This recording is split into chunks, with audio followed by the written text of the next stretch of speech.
Auzubillahiminash-shaytanir-rajim. Bismillahir-rahmanir-rahim. I begin with the name of Allah, the most kind, the most merciful. Assalamu alaikum, dear students. Hope you are fine. This is lecture number 22 of the course Biometabolism. And in last lecture we have studied about urea cycle. This is part 2 of that continuous topic of urea cycle. I welcome all of you in this class with the prayer Rabbi Zidni Ilma.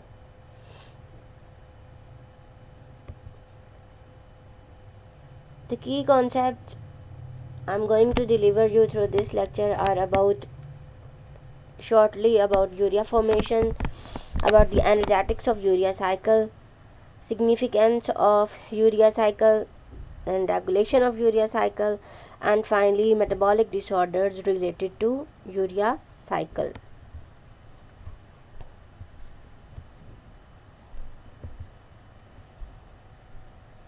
As we have studied in last lecture about urea cycle, how it is formed in the mitochondria as well as in cytosol. A few part is formed in mitochondria and the later part is completed in cytosol. Finally, a urea is formed which is excreted through kidneys from our bodies.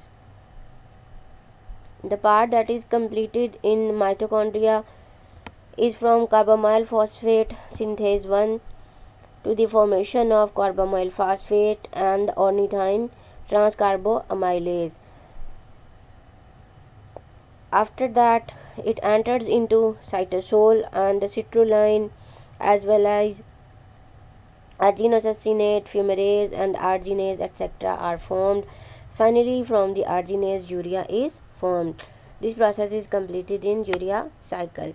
In mitochondria, carbon dioxide and ammonia in the presence of carbamyl phosphate synthase 1 converted into carbamyl phosphate. Carbamyl phosphate then enter to ornithine transcarboamylase enzyme into ornithine, and this ornithine is the first intermediate product, or you can say it's the first product that is formed and entered into the proper urea cycle, and the cyclic process is start from the formation of ornithine. Ornithine formation is activated by ornithine transcarboamylase. From this ornithine, citrulline is formed. You can see here the structure of citrulline, and after citrulline, in the presence of L-aspartate enzyme and in the presence of arginosuccinate synthase, arginosuccinate is formed.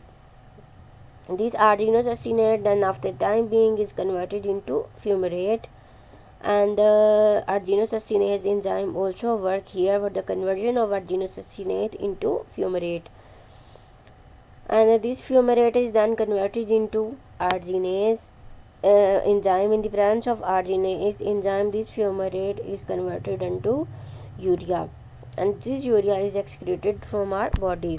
These yellow highlighted figures are actually these enzyme working for the conversion of one intermediate product to another product, like arginine, fumarate, arginosuccinate, aspartate and citrulline and ornithine etc. This whole cyclic process is continue throughout the day in so many times. Now let us calculate the energetics of urea cycle. The overall urea formation may be summarized as ammonia plus carbon dioxide plus aspartate is converted into urea plus fumarate. Actually, one ATP usually one ATP is utilized in the overall urea cycle, but after few plus and minus in the calculations. In the third step, you can see which is equivalent to 2 ATPs. Another ATP is converted into AMP plus PPI in this step. 2 ATPs are used in the reaction, and the urea cycle consumes 4 high energy phosphate bonds. Fumarate formed in the fourth step may be converted into malate.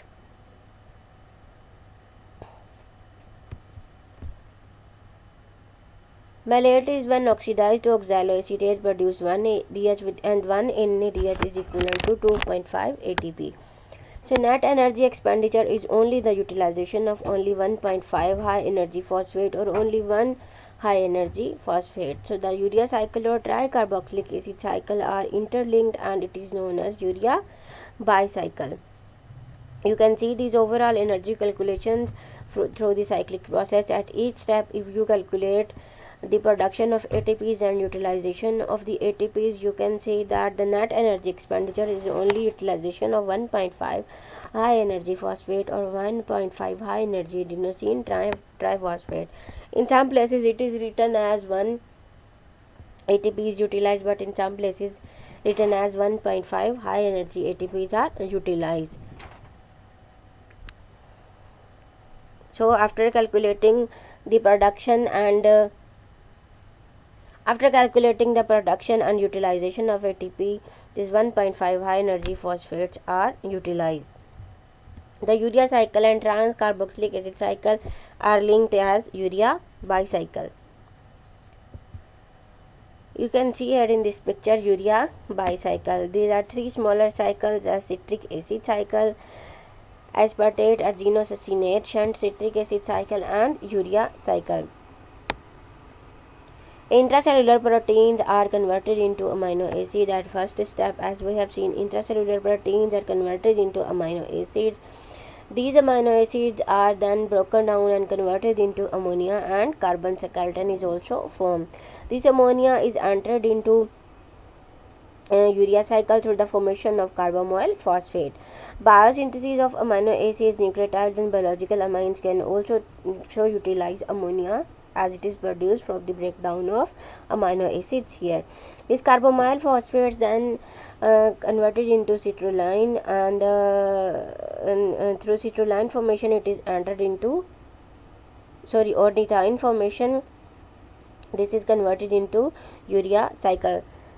Ornithine is the first intermediate precursor or first product that is formed and entered into urea cycle. This carbamoyl phosphate produces that ornithine.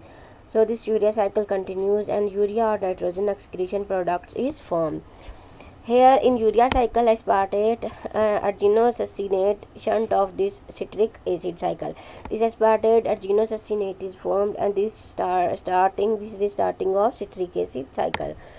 Whereas citric acid cycle can also triggered from here, where the carbon skeleton of this amino acid broken down is converted into alpha keto acid. This alpha keto acid produces byproducts like carbon dioxide plus water plus ATP. In citric acid cycle, whole cycle is consist of few intermediate products as well as production of many enzymes and utilization of many enzymes. And this aspartate arginosuccinate can trigger this citric acid cycle too. So this is the urea bicycle continues. From here oxaloacetate is formed, which is converted into glucose, and this glucose is also synthesized in gluconeogenesis process. So urea bicycle or two cycles of urea, or you can say the two cycles, citric acid cycle and urea cycle, are interrelated to each other, or one product of urea cycle can be utilized for the start of the citric acid cycle, and both these cycles are interrelated to each other. Or you can say aspartate arginosuccinate that is also formed in citric acid cycle can also utilized in urea cycle. So these both cycles are interrelated or parts of each other, and both cycles continue along with parallelly each other. This is known as urea bicycle process. What is the significance of urea cycle? Toxic ammonia, there are many importance in all biochemical processes that occurs in body have biological importance, and no process is waste or no process is the extra process. All processes have few significances. Similarly, the urea formation or urea cycle also have significance. In urea cycle, toxic ammonia is converted into non-toxic urea. And synthesis of semi-essential amino acid arginine is also occurred in urea cycle. Similarly, ornithine is the precursor of purine, and purine is the precursor of polyamines formation, also occur in urea cycle. Polyamines include putrescine, spermidine, and spermines, etc. They are utilized in various biochemical processes in body. Polyamines have diverse role in cell growth as well as cell proliferation. So the essential ingredients necessary for the cell growth and cell proliferations are synthesized through this urea cycle as a byproduct.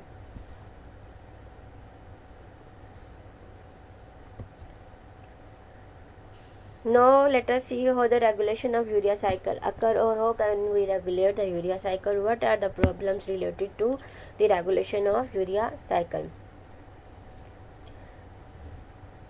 Carbamyl phosphate synthase or CPS1 is rate limiting enzyme in urea cycle.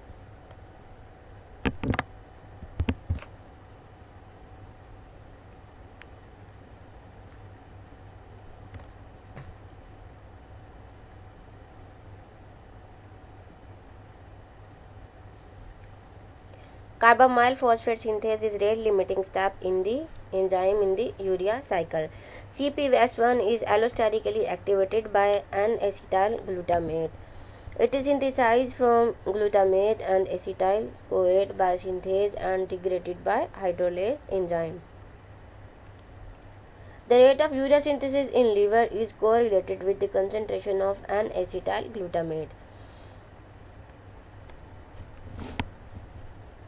It means the rate of urea synthesis in liver is correlated with the concentration of N-acetyl glutamate, and N-acetyl glutamate is formed in urea cycle. So for the formation of the urea successfully, or the synthesis of urea, formation of N-acetyl glutamate is necessary. N-acetyl acetyl coenzyme is converted into CoA, and N-acetyl glutamate synthase enzyme convert this acetyl CoA into N-acetyl glutamate. And when N-acetyl glutamate entered into another shift in which N-acetyl glutamate hydrolase enzyme work on this intermediate product, and in the presence of N-acetyl glutamate hydrolase, it is N-acetyl glutamate converted into glutamate, and acetate is produced as byproduct. This glutamate is again converted into N-acetyl glutamate in the presence of enzyme N-acetyl glutamate synthase. So this is the formation and degradation of N-acetyl glutamate. It is necessary for the production of urea through the liver. High concentration of arginine increases N-acetyl glutamate formation. The consumption of a protein-rich meal increases the level of N-acetyl glutamate in the liver. If we utilize the protein-rich meal, it increases the level of N-acetyl glutamate in the liver, which is leading to enhanced urea synthesis. CPS1 and GDH are present in mitochondria. They both coordinate with each other in the formation of ammonia and its utilization for carbamyl phosphate synthesis. Carbamyl phosphate synthase and glutamate dehydrogenase both are present in mitochondria, and both are coordinate with each other in the formation of ammonia and its utilization for the conversion of carbamyl phosphate synthesis. Let us divide these processes in compartments. In the first compartment, first two enzymes that are work in mitochondria, and the remaining process is completed in cytosol. And fumarate inhibits in the fourth step of the compartment of the cytosol, and fumarate synthesis occur in mitochondria. Arginocyanate lyase work in the cytoplasm of cytosol. So these are the actually four compartments, or you can say urea cycle is divided into four compartments. First compartment in which two enzymes work, second in which fumarate inhibits, and a third in which the fumarase works in mitochondria, and fourth in which arginine enzyme work in cytoplasm. Let us see disposal of urea. How the excretion of urea occurs through body. Urea produced in the liver freely diffuses and is transported in blood to kidneys and excreted. Urea is produced in the liver, it is freely diffuses and it is transported in the blood to the kidneys and excreted through the body. A small amount of urea enters the intestine, where it is broken down to carbon dioxide and ammonia by the bacterial enzyme urease. A small amount of urea enters in the intestine, where it is broken down to carbon dioxide and ammonia by the enzyme urease. This ammonia is either lost in the feces or it is absorbed into the blood for the production of further amino acids. What are the disorders related to urea cycle? The main function of urea cycle is to remove the toxic ammonia from blood as urea.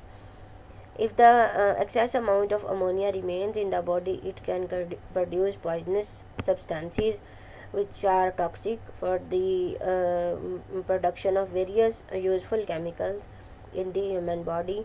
So excretion of ammonia through the formation of urea is very important. The main function of this urea cycle is to remove the excess ammonia from blood as urea.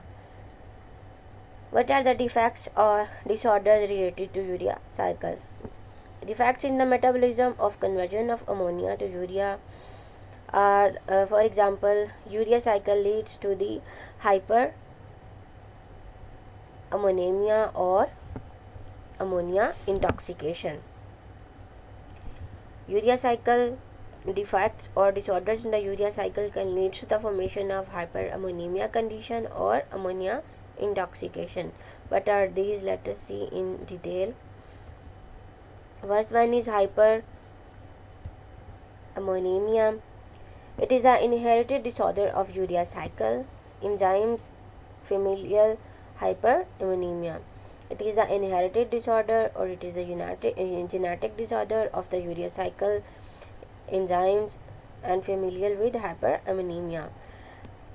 It can also be acquired disorders through the liver disease and severe renal diseases that are acquired through hyperammonemia. Hyperammonemia can lead to various liver disorders or various renal disorders or renal diseases. As its name indicates, hyperammonemia means excess amount of ammonia present in the body, and excess amount of ammonia is not converted into urea through the excretion of the body. Second one is ammonia toxicity. Increased level of ammonia crosses blood barrier and the formation of glutamate. Increased level of ammonia crosses the blood-body barrier and the formation of glutamate occur, and a more utilization of alpha-ketoglutarate also occurs, and decreased level of alpha-ketoglutarate in brain can be the reason of many diseases, because if alpha-ketoglutarate get decreased and its formation is decreases, the tricarboxylic acid cycle in which alpha ketoglutarate play an intermediate, this tricarboxylic acid cycle is also get disturbed. So decreased level impairs tricarboxylic acid cycle. I again repeat, increased level of ammonia crosses blood body barrier and the formation of glutamate occur. The more utilization of alpha ketoglutarate occur, so it's the decreased level of alpha ketoglutarate in the brain occur. This alpha ketoglutarate deficiency can cause the disorder in tricarboxylic acid cycle or can shunt the less formation of tricarboxylic acid cycle intermediates. So this decreased level of alpha ketoglutarate can impair the tricarboxylic acid cycle. This can decrease ATP production. Through this equation, you can see alpha ketoglutarate plus ammonia, it is converted into glutamate. In the presence of glutamate dehydrogenase enzyme, NADPH is converted into NADP through the oxidation, and the ATPs are also produced. Another disease related with hyperammonemia is hepatic coma. What is hepatic coma? In disease of the liver, hepatic failure can finally lead to hepatic coma and death. Hepatic coma and death, like the brain death and brain coma, there is also a liver disorder known as hepatic coma. In disease of the liver, hepatic failure can finally lead to hepatic coma and death. Hyperammonemia is the characteristic feature of the liver failure. Hyperammonemia is the main problem that is related to the failure of liver. The condition is also known as portal systematic encephalopathy. In medical term, this hepatic coma is known as portal systematic encephalopathy. Normally, the ammonia and other toxic compounds produced by the intestinal bacterial metabolism are transported to liver by portal circulation and detoxified by the liver. Usually what happens, the ammonia and other toxic substances produced by intestinal bacteria metabolism are transported to the liver by portal circulation of blood, and these are detoxified by the liver. Liver act as a detoxifier for the excretion of waste products through the body. This urea that is formed or excreted through the body is also formed in the liver. Liver play an important role for the detoxification of harmful substances from the body. But when there is a portal systematic shunting of blood, the toxins bypass the liver and their concentration in systematic circulation rises. But when liver do not perform its function and unable to detoxify the harmful substances from body, what happens, the portal systematic shunting of the blood occur, and these toxins bypass the liver and enters into the blood, and the toxins bypass the liver and their concentration increases in systematic circulations. So these toxins get circulated throughout the body, and when toxins enters into the blood, they circulated throughout the body, they can produce many harmful substances by the combination of the useful substances, and many other waste products that are necessary to excrete through body are not excreted and stored in the body. What are the signs, what are the symptoms, and what is the treatment of these disorders that are related to the urea cycle? Central nervous system dysfunction or manifestations of the failure of the liver functions like ascites, jaundice, hepatomegaly, edema, hemorrhage, etc. are related to the liver failure. Jaundice is the common disease you can observe in routine. It is related to the failure of the functioning of the liver or improper functioning of the liver.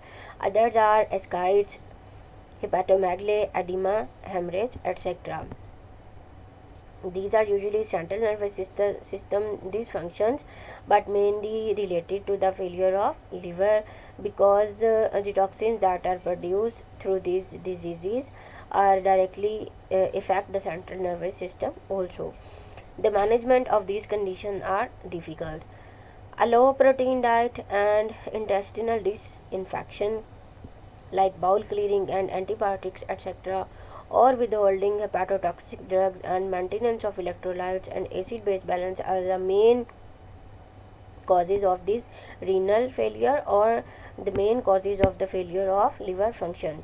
If you take diet which is low in protein, or your protein requirement is not fulfilling, there are intestinal dysfunctions like bowel clearing and antibiotics etc. Antibiotics are not produced, or not proper bacteria are produced that are useful for the intestinal function. Similarly, withholding hepatotoxic drugs, that drugs which are toxic for the functioning of the liver can also withhold in the body and do not excrete it properly through the body. Maintenance of electrolytes, maintenance of balance of sodium and potassium and other electrolytes also get disturbed if the waste products are not properly excreted through body. and acid-base balance of the stomach as well as the liver and blood are also get disturbed. These are the symptoms of these diseases that are related to failure of liver. What are inherited disorders of urea cycle, or you can see they can move from genetic or from genes to genes, are hyperammonemia 1, hyperammonemia 2, citrullinemia, arginosine aciduria, and arginemia. Defective enzymes that are responsible for the diseases, and what are the products that are accumulated as a result of dysfunction of this enzyme or as a result of disorders related to these diseases are mentioned in this table. In case of hyperammonemia 1, carbamyl phosphate synthase 1 is a defective enzyme. This enzyme do not work properly, and the products that is accumulated is ammonia in the body. In the dysfunctioning of hyperammonemia 2, or the dysfunctioning of the enzyme ornithine transcarboamylase, also known as orotic aciduria, most common, this also causes the accumulation of ammonia in the body. In the condition of citrullinemia, arginocyanate synthetase enzyme do not work properly and citrulline get deposited in the body. In the condition of arginosuccinic aciduria, arginocyanate lyase enzyme do not work properly and the arginosuccinate is deposited in the body. In the condition of arginemia, arginase enzyme do not work properly or work less efficiently, and the products that get accumulated is arginine. These products do not get deposited in the body. They must be excreted through body, through urea cycle or by any other way, but these get deposited in the body or in the renal system or in the liver. What is the deficiency of N-acetyl glutamate synthase? N-acetyl glutamate synthase deficiency is because of autosomal recessive. It is inherited. It is also genetic. It is autosomal recessive gene. It is because of the recessive gene present in autosomes. A severe neonatal disorder with fatal consequences. It is neonatal, newborn. It is disorder that occur in newborn children, and it may cause very fatal consequences.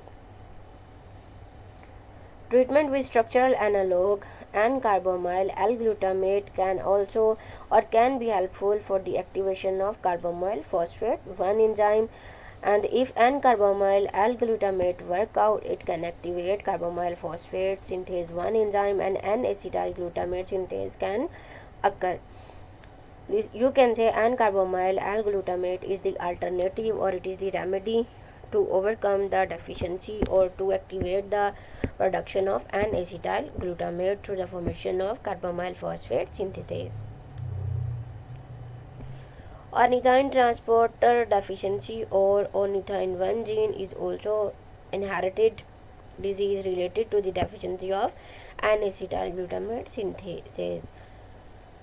Ornithine is accumulated in the cytoplasm. In this case, ornithine is not properly converted into, or ornithine is not properly entered in the urea cycle for the production of urea. Ornithine is directly deposited in the cytoplasm instead of going into the cycle and the production of other intermediates. It is deposited in the cytoplasm. Triple H syndrome or hyperornithemia, hyperammonemia and homocitrullinuria. These triple H syndromes is also because of the deficiency of N-acetyl glutamate. Hyperornithemia, this is the condition in which ornithine or is deposited in excess amount in the body. Similarly, hyperammonemia, an excess amount of ammonia is deposited in the body. Then citrullinuria is also that deposited in the body instead of conversion from one product to other product and final product of urea. They are individually get deposited at various places in the body, either in the blood, either in the kidneys or in liver. What are the symptoms of this disease? Increase the level of ammonia results in slurring of speech. A person cannot talk out properly, blurring of vision, vision is got disbalance, a person cannot see properly, or his vision or her vision got disturbed and blurred. Clear eye vision is not proper as a result of ammonia excess in the body. Similarly, convulsions in the stomach also occur is a result of this hyperammonia condition is the nausea as well as vomiting. Similarly, various neurological disorders or defects that we cannot detect out also related to hyperammonemia conditions. They are only detected after the proper scanning of brain and central nervous system. Similarly, mental retardation, a person cannot expect the mental retardation can be the results of ammonia excess or the disturbance in urea cycle can cause the mental retardation. No one can also imagine, but this happens really if this hyperammonia condition is long time continuous. Similarly, a person can go to coma and death can also occur if this disease is severe and prolonged for many hours to many years. What is the diagnosis of these diseases related to liver failure or excess amount of ammonia and other related precursors? Diagnosis is the increased level of ammonia in blood and urine can increase the glutamine in CSF excreted through urine. Decrease blood urea level. Medication must be properly to decrease the blood urea levels, and if we increase the glutamine to the body by adding the glutamine to externally, so that the process of urea cycle or urea bicycle can be continued properly,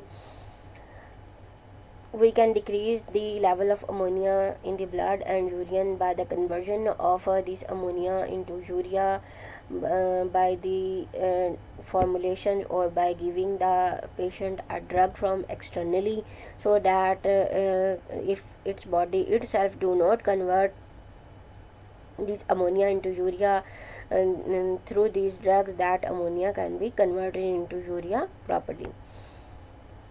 Urea cycle intermediates accumulate in the body and excreted through urine. Drugs are also or medications are also available in the market for the conversion or for the triggering of urea cycle intermediates, and the initiation of urea cycle continues, and these intermediates started to convert from one product to another, and the formation of urea properly started, and its excretion through body also occurs. There are also many treatments available. For example, intravenous administration of sodium benzoate and phenyl acetate is also the treatment for the conversion of ammonia into urea. These sodium benzoate and phenyl acetate are do not injected as such. They are present in the form of proper injections or in the form of proper medicines, in the form of proper liquid drugs or in the form of solid tablets.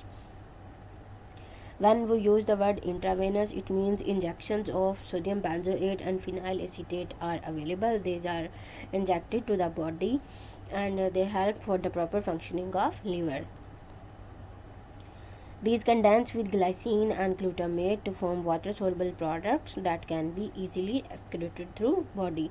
If glycine and glutamate do not working properly and other intermediate products are getting deposited in the body, the sodium benzoate and phenyl acetate get condensed with glycine and glutamate, and these they convert the deposited product into water soluble products, and these water soluble products can be easily excreted through body.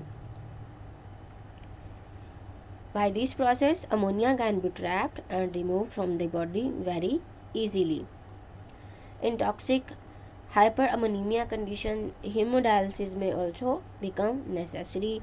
In the case of complete dialysis, complete washing of the body kidneys and complete washing of the urinary system is required. But in case of hyperammonemia, and if we use this medication of sodium benzoate and phenyl acetate, hemodialysis condition can continue, or only hemodialysis is required, and it is necessary for the proper functioning of liver instead of complete dialysis.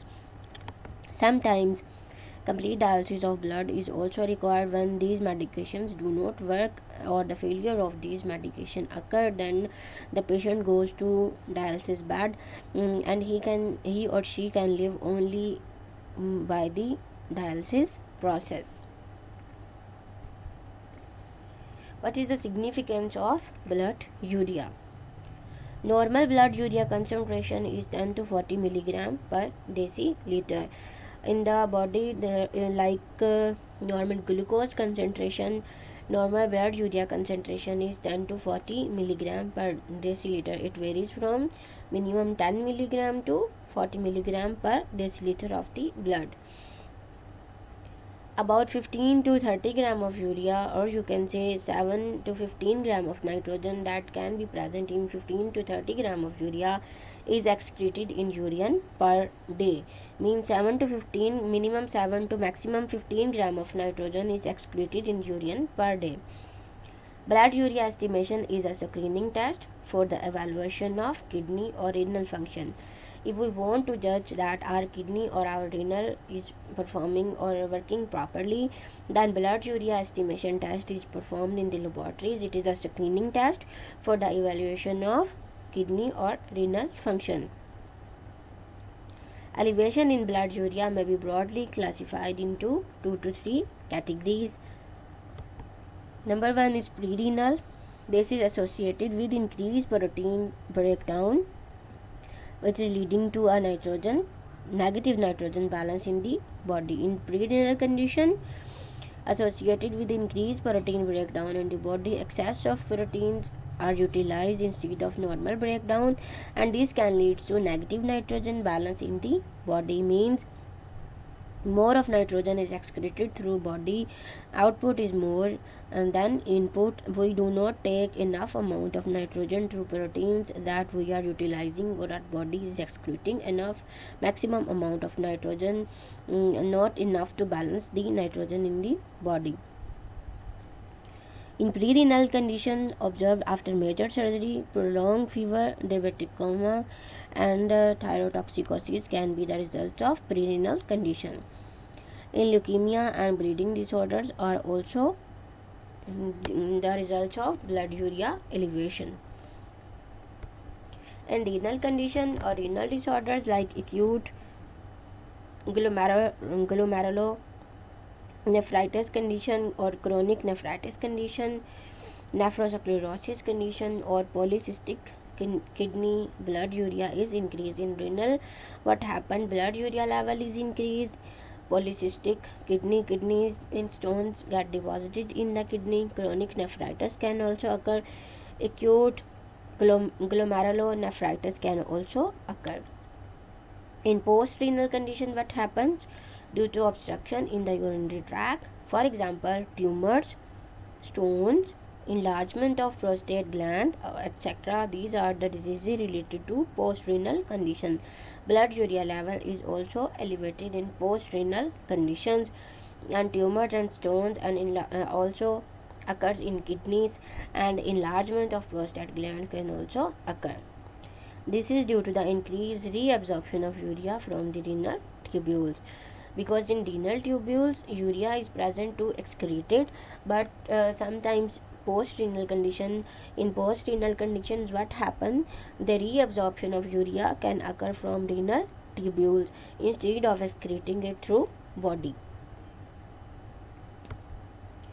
These are the references from which these materials about urea cycle is taken out. You can also browse these website links, or you can also study these books for the updated material about urea cycle or nitrogen balance. Thank you.